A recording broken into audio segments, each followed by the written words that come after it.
The Biden White House attempting to blame former President Trump after national test results showed the pandemic erased 2 decades of progress in math and reading.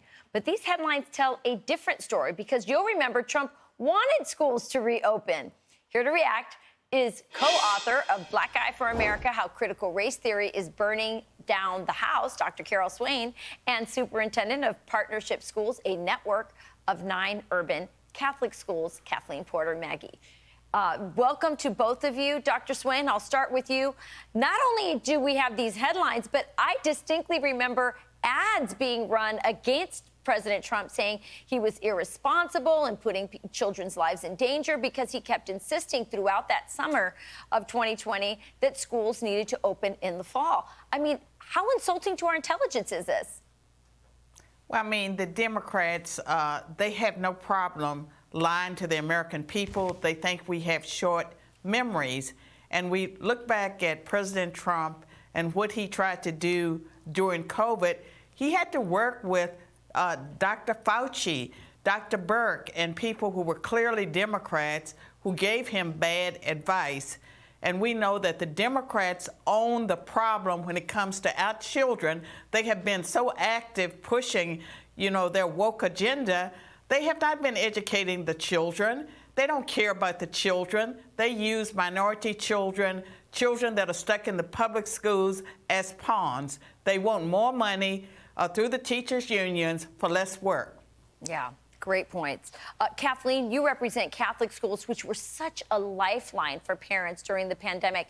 And again, just to further make the point, the unions and Democrats were lobbying to shut down private Catholic schools throughout the pandemic because they were afraid that Catholic schools would prove that they were lying, that, they said children would die, that it couldn't be done safely. And Catholic schools proved that it could be done.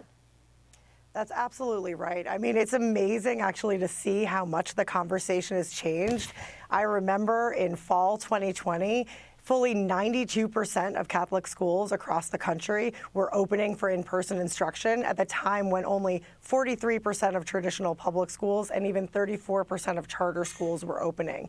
And it was a scary time. The unions were staging protests saying that reopening schools was tantamount to murder. And at the time, we already knew that there were ways that we could keep our children and our communities safe. And we also knew very, very clearly that children, they faced the lowest risk from COVID, and they faced the greatest risk from a prolonged school shutdown. So it's amazing to see now us sort of changing the narrative or forgetting what the facts on the ground were at the moment when so many Catholic schools, so many private schools were doing yeoman's effort to serve communities and to serve students. Yeah, I mean, I just don't think parents are going to buy this. I mean, it's their kids, it's their treasures. They know what happened during that period of time. Carol, it is important to hold those people accountable so that this doesn't happen again. I mean, another pandemic could come our way and they could try and shut it down, even with the science proving that children, as in this case, weren't susceptible to COVID and could have done this safely. But I want to understand the why, because parents intuitively knew, Republicans intuitively knew that this would hurt children.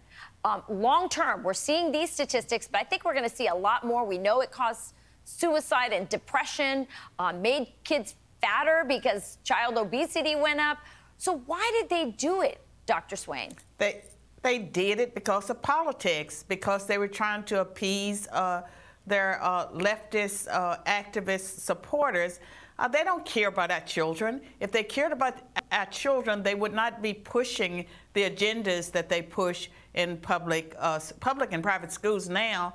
But we know that the children who were harmed the most were children from working class families, whether they were Black, white, or Hispanic, and families where the parents could not supplement the education, parents who were trying to work, they either felt like or couldn't do homeschooling or couldn't do it well. Those are the ones who suffered. And we look at the mayor of Washington, D.C., how she's willing to punish students if they don't have the vaccination, despite all the science. They don't care about science. And the Congressional Black Caucus, the black leaders are being used by white progressives to push an agenda that's not in the interest of any Americans. It's not in the interest of educating our children. It's all about indoctrinating people, and they would not be able to get away with it if we did not in this country have a media that is owned by the government. Yeah. It just seems to me that all they want to do is push the false narrative that's coming out of Washington. I've never seen such lies from leaders. Yeah. Well, our education system is essentially a cartel. And Kathleen, I'm going to give you the last word because I want you to brag on Catholic schools who did such a great job during the pandemic. But again, also speaking to school choice, which benefits Catholic schools and benefits parents to give them a choice in situations like this when the government wants to take control of how our children are educated.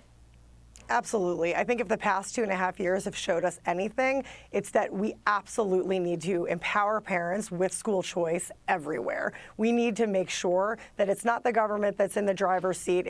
You're not relegated to your zip code school, but that you are armed with a voucher or a tax credit to make the best decision on behalf of your child. And we need to have a diverse ecosystem of schools, and we need to make sure that schools like Catholic schools flourish. And you're going to need school choice to do that. Absolutely. Amen to school choice. Both of you have been great advocates for school choice. Dr. Swain, Kathleen, thanks for joining us this morning. Thank you. Thanks so much. I'm Steve Ducey. I'm Brian Kilmeade. And I'm Ainsley Earhart. And click here to subscribe to the Fox News YouTube page to catch our hottest interviews and most compelling analysis.